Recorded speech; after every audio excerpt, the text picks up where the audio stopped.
Good morning and welcome to Saga Saturday. We are back after a hiatus due to life, many life things for both of us. So we are back and we are excited to be here again. I am Ula, total historian nerd and especially old languages and literature. And this is my co-host and partner in crime, Kineheld. Hi, so I am Kineheld the library. I am a giant word nerd. I love Old English and I love Old Norse and I love the stories that come from both of those languages. And so when Ula was like, hey, let's do this thing, I was like, heck yeah, we're gonna do the thing. It's gonna be the best thing. So here we are. And we last week, or not last week, goodness. Last time. A couple months ago, we talked about Beowulf, and we had an excellent guest come on and sort of discuss the story. And so we were going to do a little bit of a recap for folks who may not remember kind of what was going on, and then we will launch into our discussion, just focusing kind of on the women of Beowulf and how those characters play into the story and things that we don't maybe think about today that would have been important to people hearing the story in real time. So Ula, do you want to do the summary or do you want me to? I'm happy to jump in and do it. So brief summary of where we are today. A story is set in Scandinavia in the 6th century. Beowulf is a hero of the Geats, comes to the aid of Hrothgar, the king of the Danes, whose mead hall in Herod, I always murder that, has been under attack by a monster known as Grendel. After Beowulf slays him, Grendel's mother attacks the hall and is then also defeated. Victorious, Beowulf goes home to Gotland, modern Sweden, and becomes king of the Geats. Geats? Geat.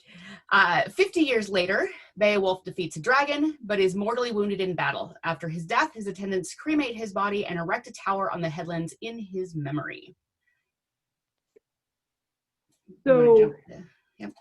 So we've got this fantastic story. It goes on for 1,000+ lines, but we kind of wanted to focus this time on some of the characters who don't get as much mention. So you've got Beowulf, obviously, Hygelliac, Hrothgar, who is the Lord of Heorot. But in amongst these characters, you've also got these women whose lives really shape kind of the world that Beowulf lives in. So we've got 6 characters who have names, well, 5 characters who get names, and 1 character who mostly is known by virtue of her son. So we've got Wealhtheow, which is Hrothgar's wife and the queen of Heorot. Hugd, Hildebert, who is a fictional character, well, not fictional, sort of fictional. She exists in a story within the story. Right. So she is the wife of Finnbert, who is the king of the Frisians. And then we have Freyhwaru, and then Grendel's mother, who is the one, obviously, who exists by dint of her son. And then you have a final character whose name is a little unclear. So it may be Modthruth, it may just be Thruth, or it may be Fremu. And the reason it's unclear is the way that she's presented in the poem is a little tricky. So I guess kind of jumping into these characters, when I was doing my research, at least, I found this great paper by a woman, Dorothy Carr Porter, and she wrote The Social Centrality of Women in Beowulf, A New Context. And we'll put links, when we post this video, we'll put links to all of the articles that we looked at.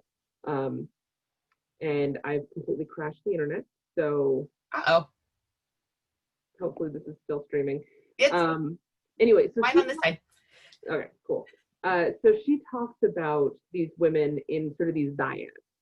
So you have 6 women, and they sort of compare and contrast each other a little bit within the poem.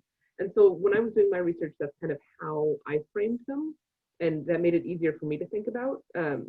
So that's how I've sort of organized my notes. Do you want me to jump into that, or do you? Yes, why don't you jump into that real quick? I'm dealing with a issue on this end, so. Okay. So you've got these 6 women. You've got the 2 women who act as hostesses primarily in the story, and that's Wealhtheow and Hygd. And they're both they're sort of that classic motif in Germanic myth of the woman with the mead cup, and so they're the women with the mead cup. Then you have the 2 peace weavers, Hildeberg and Freyawaro. And it's important to remember that sort of Wealhtheow gets described as a peace weaver as well. And so like there's some crossover in this, but the action of sort of peace weaving is central to the stories of Hildeberg and Freyawaro and kind of their existence in society and what it tells us about the lives of these women. And then you have the 2 women as monsters, Thruth and Grendel's mother. And so Thruth is the name I'm going to refer to her as because it's the one that is frankly easiest to pronounce. So, and so you have these 2 women as monsters, and in some way the story is about addressing their monstrosity, and the way that they exist within the story is sort of how does their monstrosity get addressed and then sort of resolved by sort of society. And it's one of those things that we don't think about very often with these ancient societies is that order was a very important aspect of it, mm-hmm. and living within order and living sort of a rightly ordered life. And when you look at especially Anglo-Saxon England, there's a lot of like, this is how you behave correctly, and these are like, there's a lot of laws. We have plenty of laws written. There's actually, we're going to touch a little bit on the laws of Athelbert, which probably are pretty closely related in time and place to the authorship of Beowulf, or at least the writing down of Beowulf, if not the original authorship. And so there's these written rules about how you're supposed to behave in society. There's understandings, and these women sort of live outside those understandings and live outside that right order. And in that, they're a little bit monstrous. And so part of the story is resolving that wrong order, resolving that weirdness in their life. So we want to start on the dyad? Yes. Yes, okay. So the hostesses, we'll start with the hostesses, Wealhtheow and Hygd. So I mentioned the ladies with the mead cup being a very central motif in sort of Germanic society, and there's a really phenomenal book called The Lady with the Mead Cup that gets into this myth and this story really, really specifically. But within Beowulf, what's important to remember is that this action, this carrying the mead cup, not only sort of extends the power of the host in sort of, so when Wealhtheow is introduced, right, she brings the cup first to Hrothgar and then to the warriors in the hall. And then when she arrives at Beowulf, she makes this sort of speech to Beowulf, and Beowulf responds and says, these are the things that I will do. And she says, okay, these are the things you'll do. And then she gives him the cup. And then after his first great battle, when he defeats Grendel, we're back in the hall. And she comes back and she gives the cup again, first to Hrothgar, acknowledging him as the leader of the hall, and then second to Beowulf, saying, you have increased in esteem in this hall, and now you are second only to Hrothgar, the king, right? And so by that, there's a debate, like, is that her acting in her own agency, or is that basically her acting with Hrothgar's power and just sort of a physical demonstration of Hrothgar's power? And that notion about the agency, there's a specific passage in Beowulf that I wanted to talk about, and I'll read it in Anglo-Saxon, and then we can discuss sort of the complexity. The part of the problem is obviously this is a poem that exists in a dead language, and right. So the translations are a little dicey sometimes. And this is a particularly tricky passage, and so when we're looking for that agency, Wealhtheow's agency within the poem, this is a section that often gets cited, but it's a section that's really hard to translate. So it's like, you can kind of read a little bit of what you want into it.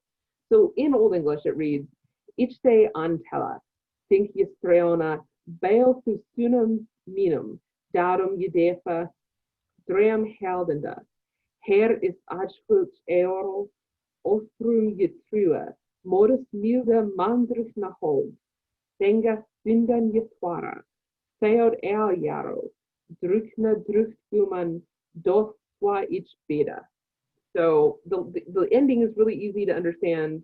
Dothwa ich beda, do as I bid, do what I bid. Do what I do. But the rest of it gets kind of tricky. So I've got a couple of translations here, and I think, we've got 4. So do we want to sort of trade off? Sure, I'll jump in. So the Seamus Haney translation, and so my prince, I wish you a lifetime's luck and blessings to enjoy this treasure. Treat my sons with tender care, be strong and kind. Here each comrade is true to the other, loyal to Lord, loving in spirit. The Thanes have one purpose, the people are ready. Having drunk and pledged, the ranks do as I bid. Do as I bid. So that's Seamus Haney is the most poetic translator, and really does a beautiful job. So listen to that, and then this is the most contradictory translation, I think, of the 4. This is the one that sticks out as the one expressing the most agency on Wealtheo's part, and this is by Katori Sarmiento in her or his, I'm not actually sure the gender of the author, in the essay Reevaluating the Role of Women in Beowulf. So it's translated, I who am ring giver command you, my son, to action and death, revelry keeper. Here every glorious warrior, courageous, merciful, Lord gracious, as a thane ought to do, return justice to where our ancient peoples drink. All men will do that which I bid. So here, really active agency. You know, she's saying, I am the ring giver. Right. And I command you, and I, agreed. So that's kind of like I like that translation a lot. Like personally, like I like Wealtheo having more agency. Right. But it's hard to justify. Like it's hard to say how justified that is by the original language because it's a really tricky bit of translation. It is. Totally agree. Yeah. So the next translation we have is Benjamin Slade. I wish thee well, and rich in treasure be you to my sons, indulgent in deeds, possessing joy. Here is each of the men true to the others, generous in mind in the protection of their liege lord. The thanes are united, the people alert, the warrior retinue cheered by drink, do as I bid. That one is less agency. It's really is more, you know, generic, for lack of a better term. Like it's just kind of, I mean, she's still at the end, do as I bid, right? Like that is the consistent thing throughout all of them, but how you arrive there is, you know, she's praising her sons and So the last one is the newest one. This is coming out of Beowulf, a New Translation, which just dropped recently. And if folks haven't listened to it yet, I completely recommend getting the audiobook, listening to the audiobook. It is a delight in every sense of the word. So this is Maria Devana Headley's translation. And she says, my prince, may you be blessed by this bounty. Keep my sons close. Treat them as we treat one another in Heorot. Tenderly, trustingly, loyally. No one conspires to hurt, only to hold fast with brothers. Believe me, Beowulf, my thane's wishes align with mine. The sole desire of those drinking here is to do my bidding when it comes to you. So again, not really with the translation, but she also talks about her thane. Mm-hmm. That you know that's not a feature that appears in the other translations, and frankly, I'm not entirely sure it's supported by the text. But it's a neat, you know, it's a more modern translation. It's less poetic, obviously, than Keeney. But yeah, so it's kind of worth thinking about when we talk about all these characters, how clearly affected by the translation each understanding of the characters is. Mm-hmm. You know, so absolutely agreed that translations makes such a huge difference in how a character is seen, right? It's completely agree. So the other character, the other woman that gets that's sort of included in this dyad of hostesses or of ladies with a mead cup, right, is Hugh. Hugh shows up much later in the story when after Beowulf has returned to the land of his fathers and is sort of there to support Hygelac. Hygelac dies in battle, and Hugh is Hygelac's wife, and she has this young son, and she goes to Beowulf, and she's like, look, my son can't handle the job of kingship. He can't protect us. you need to be the king. You need to take this over. And Beowulf also initially turns her down. He's like, I can't do it. It would be wrong. You have this son. But then the son dies in battle. And so Beowulf's like, well. Right. Might as well. Take one for the team there. Yeah. But she is also presented in Hygelac Hall as the lady with the mead cup. There's less focus on it. And one of the authors that I was reading was talking about there's less focus on it because it's no longer important. Like Beowulf's status in Hygelac Hall is unquestioned, and it doesn't need to be addressed. Whereas when he went to Heorot, it was important to establish, he starts off of lower rank, not of low rank, but not as highly held as he would be after the death of Grendel. Right. And certainly not after the death of Grendel's mother. So, which I guess spoilers. Not really. I think we figured that part out. After 1,000 years, can there be spoilers? Really? I don't think we can. Yeah, there's no spoilers in Beowulf anymore. Oh, like the people who went to Titanic and like, don't tell me the ending. It's like, yeah, I totally agree. So, yeah, so no spoilers. Yeah. So those are the ladies with the mead cup. It's such a motif that and it's one I really love. Which is why when we do PPF, whenever we finally get to do PPF, right, we absolutely are going to do the lady with the mead cup. Absolutely. Whether or not it was appropriate to 10th century Southern Scandinavia, right. It's such an iconic imagery, right? It's such a it's iconic, and it's the gold draped and the silver armed and all of those beautiful epithets to describe women, and it is in so many different things. I can't think of any of them off the top of my head, of course, but it is, there's the woman with the mead cup, and there's actually a line in Seamus Heaney's about the jewel, who was it? It was one of the Peace Weavers, presenting the jeweled cup to all of the men, and it's just such a vision, right? It's it's so easy to picture, and it has become just so iconic with the Norse giving culture and the welcoming, right? And that's actually, you raised a good point that I hadn't put in my notes, so thank you. But talking about really quickly the adjectives that are used to describe these women. So both Hugd and Wealhtheow are described as sort of sober-minded, wise in counsel, more Wealhtheow than Hugd. Wealhtheow gets more screen time, but sort of not only beautiful and draped in finery, but also sort of having this good mind of good counsel, like they can provide good counsel. And it's important to remember, women in Germanic society may not have held the same sort of authoritative power that men did. Like they weren't, violent people. They weren't supposed to be. We'll get into when they are later. Right. But they held this responsibility of counsel. And when you look like at the Christianization of the Germanic peoples, it's often through the white. Yes. And so like the Christianization of the Franks comes through the wife, and the wife convinces the king, like, hey guy. The wife taming the warrior spirit, as it were, tempering it. Yeah. Right. So it's like this role as counselor is really important, and so it's notable that not only are they described as beautiful and rich in furnishing, but also furnished with this wise mind, and that's as important to a queen as everything else. As the trappings, yeah. Which, as somebody who likes to imagine she has a wise mind, it's nice to think that's queenly. Fair. So yes, let's move on to Peace Weavers. Peace Weavers. Peace Weavers. Peace Weavers. So Peace Weavers, we have the two Hildeberg and Freyawaru, and it's interesting that these two are both in there because they both kind of fail as Peace Weavers. Right. They're not very good. So let's go into what the Peace Weaver was generally a woman married to another tribe to cement bonds, to settle feuds or to stop fighting, or a debt to be paid or something like that. It's usually to stop fighting.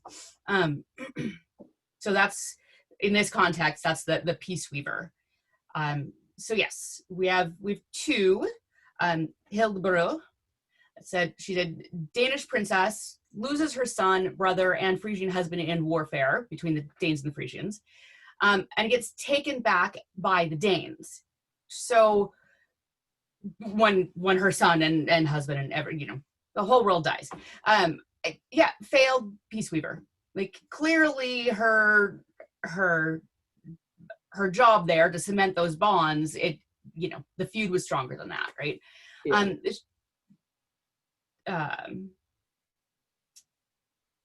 And then the other one, Frewaru, this one she's actually not, she's a bride to be.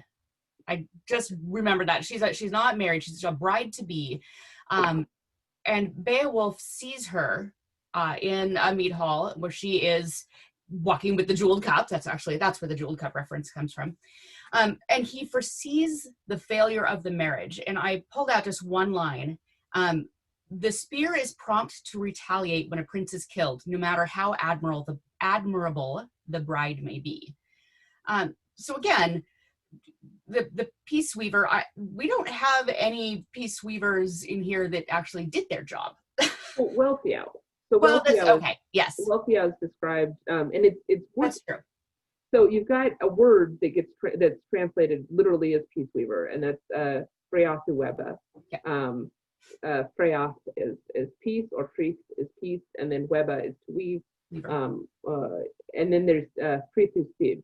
And so the people who get described not as literally peace weavers, but as this other word, Frithus Sib, are more sort of the more successful. Right. So Wealthiao gets described as Frithus Sib, and she is a successful example of a peace weaver. Yeah, but she's also in the world that's leaving, right? Like she's Hrothgar's generation. Hrothgar's dying out. She's eventually clearly going to die, right? And so you have the younger generation taking over, and Beowulf sort of the bridge between the two. The younger generation taking over after Beowulf, who's the younger generation doesn't prove as successful, which is a classic motif in Old English poetry. How everything good is already gone, and we're all stuck in this miserable world together, and we're all going to die, and it's fine. Just like today. Very 2020 motif, yeah. It really is. It really is. Everybody dies. And on that happy note. On that happy note, I wish that there were more references to the peace weavers and how those bonds were cemented. I guess that you're right. There is success in Wealthiao, but it doesn't. The tale doesn't tell much about her previous to marriage, right? Yeah. Like that's not the focus of her, right? Her focus is in her agency. So something, and we're going to talk about this a little bit later, hopefully, is one of the things that may be kind of the underlying problem with the peace weavers is that you've got this sort of underlying notion of matrilocal and matrilineal descent, right, that sort of predates, like, obviously as you come into Christianity and Christianization, you've got the increased importance in patriarchal descent, so descent through the father, and the father's family becomes much more important. And obviously, as you get into the Middle Ages, you've got primogenitor and the firstborn son and all this kind of stuff. But there's this really interesting theory about an underlying sort of matriarchal structure in Germanic society and matrilocality. So it's the mother's clan that's important, the mother's family. Right. And so, like I said, we'll talk about it more later. But one of the great examples of this is Hildebert, and how when she dies, her son dies, her son is not died and buried with his father. He's burned with his mother's brother. Yes. And that relationship between sister's son and mother's brother is more important than the relationship between father and son. Right.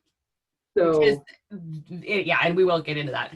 Yeah, but it's an interesting thing. Like, when you think about that, it's an interesting tension between the concept of peace weaver, which is supposed to be this woman coming into this new area and establishing a bond, Right. that is as important with her new people as it was with her old people. Like that's supposed to be this bridge, and the fact that in a matrilocal society, her family is going to be where her loyalty lies. Right. Right. So it's interesting, and you see in Hildeberg, you see sort of the failure of that tension, where she's finally like, screw it, like I'm going back to Denmark, guys, and the Danes welcome her back, and they treasure her. So it's not like she's welcome. It's not she's not brought back in shame. She's brought back, and she's like, she's a Danish princess. She's one of us. She's our people. Yep. Still retains, status. Yeah. Yeah. So anyway, it's an interesting bit of tension. We'll get onto it. But first, the monsters. The monsters. This is one of my favorite parts of Beowulf is sort of the monstrous and what is monstrous. Right. So we talked about right order, and Thruth and Grendel both sort of refuse to live in right order, at least initially, right? So you've got Grendel's mother, who is, related to Cain and clearly monstrous. Right. And you've got Thruth, who is described as certainly beautiful and a powerful queen, but she kills the men who come to her hall. And that's acceptable if, you're a guy. Men can commit these acts of direct violence. And it's acceptable if you're St. Olga, because, now you're here to screw up the Dravalians permanently and aggressively. But normal mortal women, not so cool with the killing everybody that comes to your hall. Right. So Thruth is monstrous in that she is directly violent. She exhibits these very masculine characteristics when she's a woman. And then she gets married off, and she goes on to be a famous queen and doesn't do anything wrong ever again. And that's sort of what tames her, or monstrifies. I don't know what the right word is. Right. Yeah. Yes. Yeah. Like cures her monstrosity. She's cured by marriage. The taming of the shrew. Right. She's cured by marriage. Which, okay, I guess. Right. So here's the passage, and I'm just going to read it directly out of the book. So, great Queen Modred perpetrated terrible wrongs. If any retainer ever made bold to look her in the face, if an eye not her lord stared at her directly during daylight, the outcome was sealed. He was kept bound in hand-tightened shackles, racked, tortured until doom was pronounced, death by sword, slash of blade, blood gush, and death qualms in an evil display. Even a queen, outstanding in beauty, must not overstep like that. A queen should weave peace, not punish the innocent with loss of life for imagined insults. But Hemming's kinsmen put a halt to her ways, and drinkers round the table and another tale. She was less of a bane to people's lives, less cruel-minded after she had married the brave Offra. A bride arrayed in her gold finery, given away by a caring father, ferried to her young prince over dim seas. In the days to come, she would grace the throne and grow famous for her good deeds and conduct of life. Her high devotion to the hero king, who was the best king. And then it goes into this awesome king. But yeah, she's hand-tightened shackles, racked, tortured until doom, slash of blade, death by sword. Love this woman. Maybe it's just me. Getting into it. She's having a good time. She's having a fantastic time. And then she gets married off and sent across the sea and is tamed and lovely and becomes a wonderful queen to this great guy.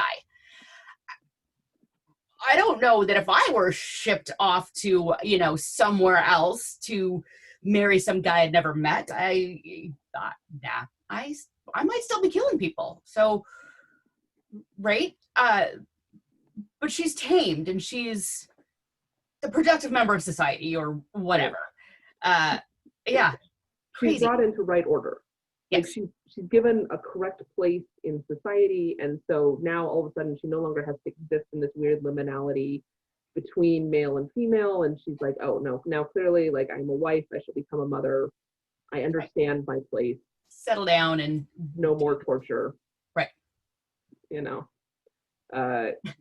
it's a bummer because she seems like she's having a grand time. She's having doing a great job. The evil. Imagine how she would have responded to like an unsolicited dick pic.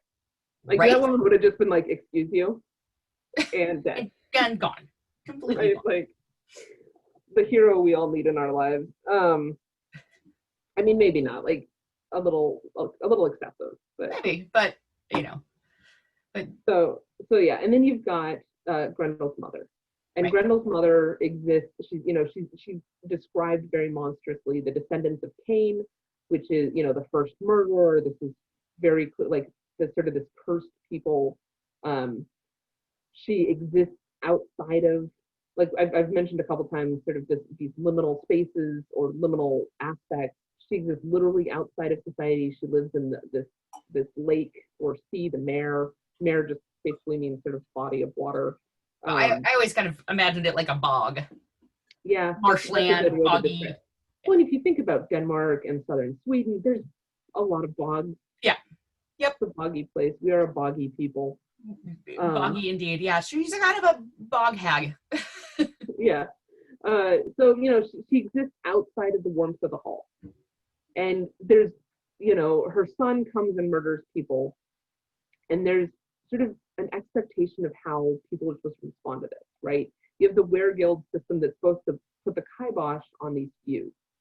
And so if this was the right world, if she was right ordered, right, she would have come and paid weregild for the murders that her son committed, and that would have been that. Yeah. But instead, she's like, excuse you killed my son. She doesn't demand weregild for the death of her son. She comes and she takes away, I think Ashera is his name, and eats them. Yeah. And that is, definitely not correct behavior. No, not at all. Yeah, she should have just been, satisfied with the weregild payment and go back to the bog. But no. And it's interesting to note, as monstrously as she had described, she doesn't go on the killing spree that her son does. Right? She doesn't kill lots of people in the hall. She takes one guy and she kills him. So you have her son is one person dead. So she takes one person from the hall and says, a life for a life. Yep. So she's not as monstrous as her son in that regard, but she's also monstrous in the notion that she's the one taking the action of revenge. Like this is what your male family members are supposed to do. It's not supposed to be the women of the family who go out and reap an eye for an eye or a life for a life. It's supposed to be the fathers and the sons and the uncles.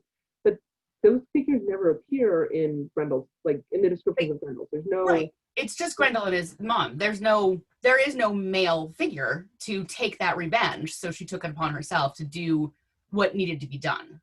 Right. Right. That's how I see it. Right. So her monstrosity obviously is sort of resolved by her death. Beowulf goes, and it's interesting to describe. She's one of the three monsters of the story, right? You have Grendel's mother, and then sort of the dragon at the end. Right. And the monster at the end of the book, to make a Grover reference. So you have he goes and he fought Grendel, and the fight with Grendel is important, but honestly, it's like the fight with his mother is really like he has to go fully decked in his armor. She is so fearsome that when she sneaks up to the hall to seize the one man, nobody even has time to get their armor on. They're just like, they grab their weapons and go. Yeah. And when he goes to face her, he puts on his finest shirt of mail, and it's only with God's protection that he comes through this fight alive. I had a quote about that somewhere.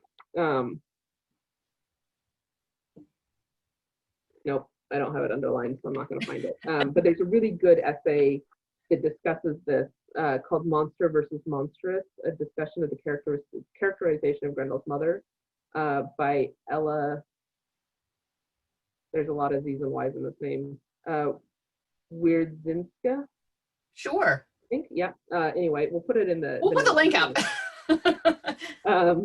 But really kind of gets into, is she monster, is she monstrous, or is she both?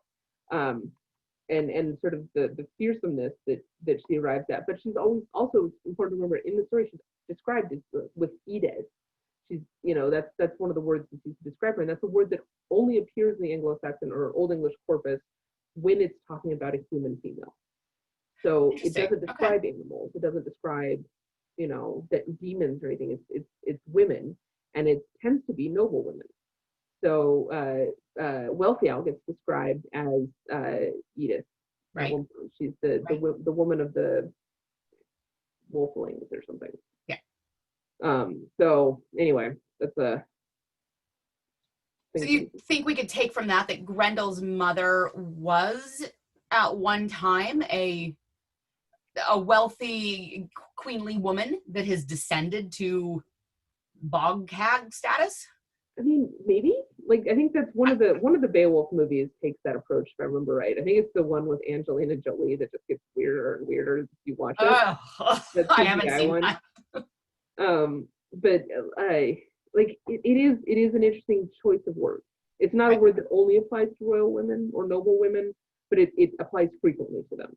Right. And in this poem, it applies to them. I mean, it's not like we have other women to compare it to, so I guess that makes it a bit tricky. Right, because what we have is we have queens and the peace weavers who are queens or princesses, and then you have a bog witch. Right. But she exists. She has power in her own space. She is fearsome to face, and he has to face her on her terms. Mm-hmm. So he has to descend into the mare to face her. Go to her. So there is a regality in that. There is a certain amount of like she determines the sort of the bounds of the fight, right. And he has to face her within those bounds. He doesn't get to sort of declare, "I will face you in this spot," or right. go and never, If you want me, come get me, right?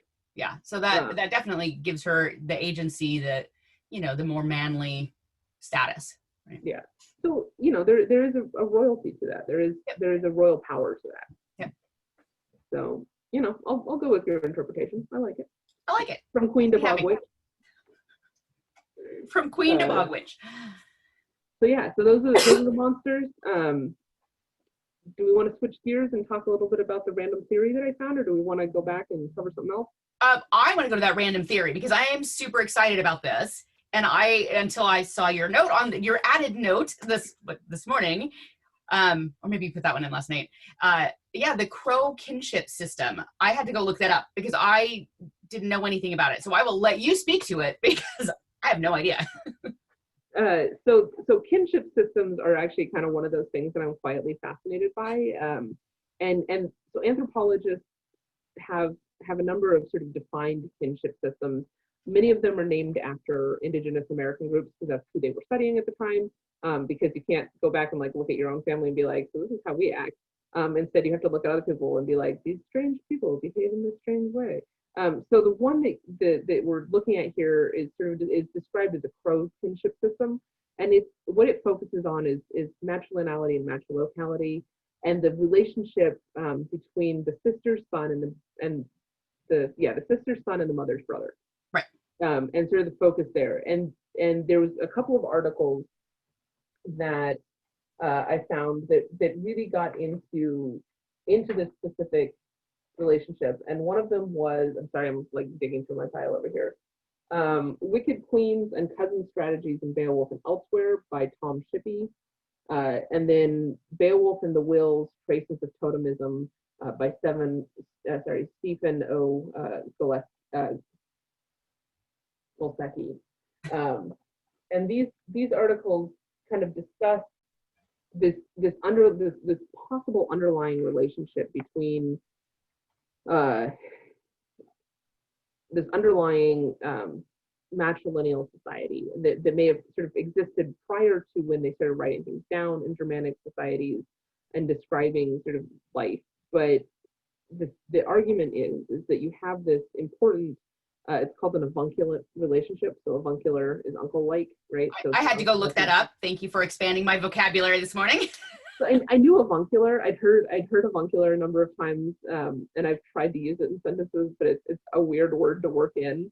So I knew avuncular. I'd never seen avunculate, so that was a fun discovery.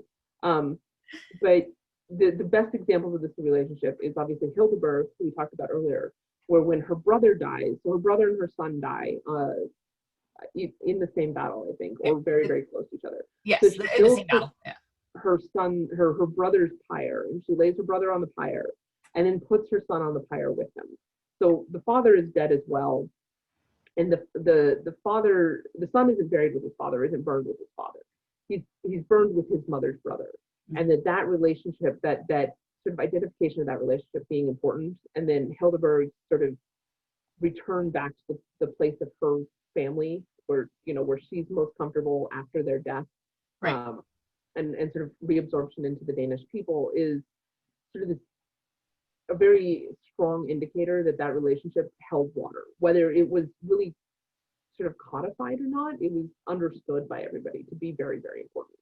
Yeah. You also have the example of Beowulf's devotion to Hygelac, and his acceptance, like the sort of the people's acceptance of Beowulf as Hygelac's heir. So Beowulf is related to Hygelac, as Hygelac's sister is Beowulf's mother. Right. And Beowulf is first offered Hygelac's throne by Hugd, and then he says, no, you've got this son. But then after the son's death, it's natural for Beowulf to take it, and nobody in Hygelac's kingdom, or at least not in the story, right, throws a like, hey, what Nobody about contests it, right? It's just right. Here's what about son's dead, go to the nephew, right? Right.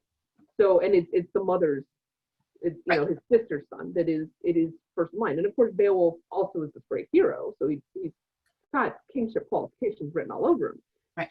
But the idea that this relationship is an important one, and it is, he's always described very closely to Hygelac, and he bears a great love for Hygelac, not only as his lord, but as this relative. So that's quite important. And then there's the possibility raised of a relationship between, again, an uncle-nephew relationship between Beowulf and Wiglaf. So at the very end of the story, as Beowulf is dying, he speaks to Wiglaf, and it's basically like, Wiglaf, you go and carry on. And so there's a theory that you've got that same relationship between the two. So it's a avuncular relationship between these two men, and that's why their closeness is so important in the story. So natural in the story. Right. And then outside of Beowulf, you've got so this is the one, the Beowulf and the Wills, that gets into this. There is the author did a study of the Anglo-Saxon wills and noted that there is a preference for leaving land, especially to sisters' sons. So men leaving land to sisters' sons or to their own daughters. And so other wealth, can go to other people, but land, that core, like, this is where our people are from. So it's important that the land where our people are from stays within the right part of the family. Right. And that's that matrilocal. So matrilocal means like mother's location, yeah. right? The husband comes to the wife's location. And so it obviously it's a system that's degrading in Anglo-Saxon England. With the coming of Christianity, as I mentioned before, paternity becomes much more important than maternity in a child, like in the child's position. But in a period before Christianity, it's a lot easier. I got really excited about this last night on Discord. And Thorfinn mentioned, like, it's a lot easier to tell, to be sure that a child is the mother's child than it is to be sure that it's the father's child, right? Like there's a very clear process involved in, like, yes, their process is a choice of words there. Like there's no doubt on who the mother is, right? Right. Fires are a little dicey. So in a world where sexual exclusivity might have been less firm, it's really easy to say, well, this is definitely the mother is definitely the mother of this child. So it's, if we want to keep riches or keep land in a family, it's a lot easier to say it should go from mother or from mother's brother to people who share a mother to a child than it is to say, well, keep it in the father's family. Because then you get into all these notions of, like, well, women can't sleep around, women can't have these extramarital affairs, men, it's okay, but because you need the mother to be definitely only bearing the children of this one man, which you need in a patrilineal society, like suddenly sort of it gets real touchy about women's sexuality and stuff like that, because you have to be absolutely sure that legally land and wealth is passing definitely from father to son and not from father to other guy's son. Right. So, if we wanted to get less weird about women's sex lives, we could all just return to a matrilineal society and we'd be golden.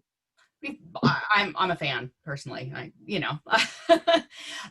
just while you were speaking, I was just looking really quickly for other avunculate relationships. Now that I've got that word, and in sagas, and just on a really quick, seriously Wikipedia quick search, yeah, there's definitely several references in different. There's Snorri saga. It's one of the Rolf sagas that mention the an uncle-nephew relationship. Now, what that was and what, the scope of each is different in different tales, and sometimes it's the, I'm gonna go kill my nephew, and sometimes it's the I'm, avenging my uncle. But that is really interesting. I had not really kind of put that together before. So thank you for showing me that. That is really cool. I had noticed, the matrilineal and the locality, because yes, you do, often your return to the land of your mother's blood. That's a common thing that I've seen before, but I had not seen the uncle-nephew relationship in that light. So that was really cool. Yeah, so that's the cool theory that I found. I am looking forward to learning more about it. This is definitely, like, you and I have talked about this, but I did my homework late on this one. So this is definitely some quick learning that I've done in the last few days. Right. But that's okay, because, all learning is good learning. Well, almost all learning is good learning. I'm not going to continue down that. Let's just, yep. And on that note, yeah. And there are still so many things unexplored in Beowulf. It really is one of the richest pieces of ancient literature that we have. And every time I think, I've reread it and, I'm good. I'm like, well, what about this rabbit hole that I need to dive down into? So yeah, now I'm on the uncle rabbit hole. But do we have anything else on Beowulf at the moment, or shall we? That's kind of it for my notes for today. I mean, we've talked for 48 minutes about it, so I feel pretty good about that. Pretty decent. People are probably bored, or if they're even watching at all. But since we are back, hopefully on a regular basis, now that life has settled down and the world is not as much on fire, literally and figuratively, we are going to spend October looking at ghost stories, shapeshifters, the undead. It's all spooky time, the whole month of October. So we don't have a specific reading, as it were, for next week. I was looking at some, and I'm headed towards the Droger, the Walking Dead, the zombie undead ice demon thingies. So I think, if you don't mind, I think that's where I would like to go next week, is the ice zombie people. And Bercy is going to be back with us, which I'm very excited about. He always adds great commentary and voices and an interesting perspective. So that is where we're headed. Yeah, a whole bunch of spooky, and I am real excited. Hopefully, can we say that, like, by Monday we can figure out which one we'll pick, if we want to pick like one of the authors to read, and then we can post that so that people can actually, like, pre-read with us and know what we're actually talking about, instead of us just blathering to ourselves.